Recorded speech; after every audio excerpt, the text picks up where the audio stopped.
My father would buy an AC, install it in our home, get the Christmas tree, mount up the Christmas tree and decorate it with us. Like anything that he can do, even if he's not living there, he was going to do it. Yeah. And I really want to kind of, to your point, shift to that more positive experience, because it's like, while I had these faulty experiences with the women in my family, not because they're bad people, but maybe they're misaligned, unreasonable, maybe they're loyal to a fault, whatever the term may be.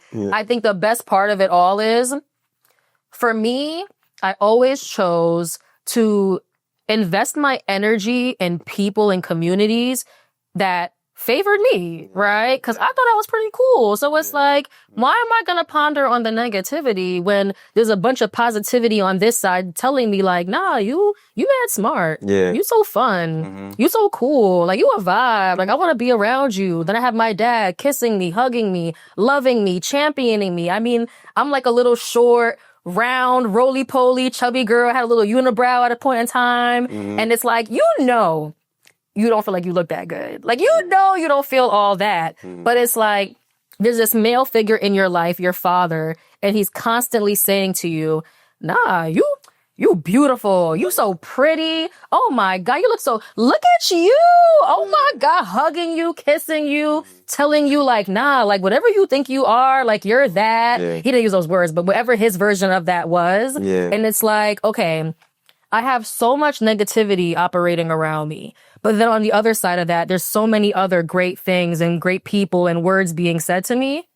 What decision do you make? Do you ponder on that, or do you ponder on this? And I think that having my dad say all these amazing things to me and constantly remind me that I'm as great as I think I am or can be, that right there was like the perfect foundation for me to do anything that I'm doing now. So for me, it's like, scratch that negative. Like, nah, I can't take that negativity everywhere I go. I'm gonna take the positive with me. Listen, Juju. First of all, I love it.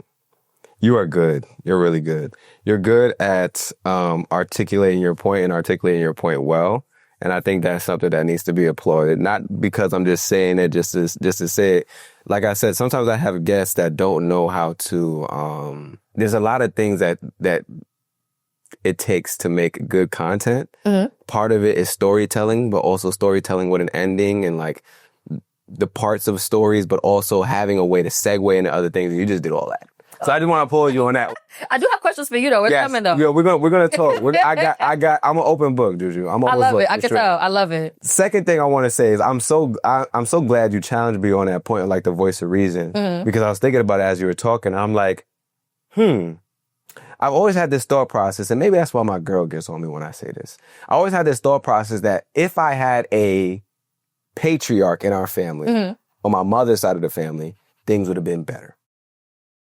Because I know on my father's side of the family that he's the patriarch, and I see how things happen. Yeah. And I also see my pops and the type of person he is. And I'm like, damn, I wish we had I wish my pops was actually in my side. Yes. Yes, Absolutely. because when I think, and I hate to say this, but this is the reality. Say it. When I think about like a lot of the trauma that has happened in my family, it's my mother's side of the family. Same here. Nah, I'm with you. It's my mother's side of the family. I'm with you. And it's a lot of women. Yeah, no, I hear it. You get what I'm saying? So in my mind, I hear it. I've computed that as maybe women need to have a patriarch. But what I realized from what you're saying is it's not that women are unreasonable. And that's not what I'm saying. It's not that women are unreasonable. It's just that balance is so necessary. I agree. When there's an imbalance, children are raised in ways in which they probably wouldn't have been raised. There's things that go unseen because there is just a lack of insight because you're not thinking about it from those lenses. Yep. Men normally, like we know, are more protective. Yes, they are. Like, I know when I have kids, there's just certain things that just not going to No, I hear. Listen, we talk about you get that. what I'm saying? I hear that. There's certain things that just not going to fly with my kids. If we had somebody on my mother's side of the family that was thinking about protecting children, I don't think certain things would have happened. I think certain trauma could have been avoided, certain abuse could have been avoided. And when I look at my dad's side of the family, everywhere I go down from almost all of our cousins, there's mom and his dad. Yeah. So I'm saying all that to say, like, what you're saying is absolutely right. Like, We need both. And I just feel like, from my lived experience, I just wish we had more male, like actual men that could lead and had a voice, at least in what was going on. Not saying that they're the final voice, but had some type of voice or insight into what was going on because of the way that they think about things and the way that I think about things as a young man now. Like, I'm like, there's no way, there's no way in hell. Like, when I think about some of the stories my parents have told me, I'm like, yo, how was this going? How? Yeah. Me at my age now would never allow something like that. So I can't imagine being even older and thinking that was okay. But I think part of it was it's a lot of women and there's certain things that just that aren't priority in those spaces. Like, for me as a man, I'm like, there's no way. Hell no. But women are like, whatever. It's all right. And you're like, no. Babe, no, that's not happening. No, stop it. Stop that right now. And I'm causing hell. Not fighting nobody, but there's no way. Do not bring my child. No. So that's all I'm saying, Juju. I still challenge this notion every time, only because... Go ahead. I think even as a man, right? Let's just say as a man who believes in the patriarchy, right? If you lead so well, and you're leading both men and women, you don't think that your leadership can be so strong and empowering that you also produce women who become strong leaders as well? No, absolutely. So that's why for me, I always challenge it, because when I think about who I am and how I maneuver in this world, I give a lot of credit to my father and his leadership, right? To your point about protecting children, oh my God, even though I big up my father 24/7, it don't mean that we were at peace 24/7. Oh, absolutely. Oh, bro, like, I mean, like, listen, we had a time. My father would never say this, but I'm going to say it this way. My father kicked me out at 17 years old or sent to my mother's house. He'll never say it that way. Okay. What he'll say is the way he actually said it, which was word for word. He said to me, the things that you want to do and how you want to live, I think are going to harm our relationship. And I think that maybe it might be best if you try going to your mom's again. Man, you're kicking me out the house. Like, thank God I have another home to go to.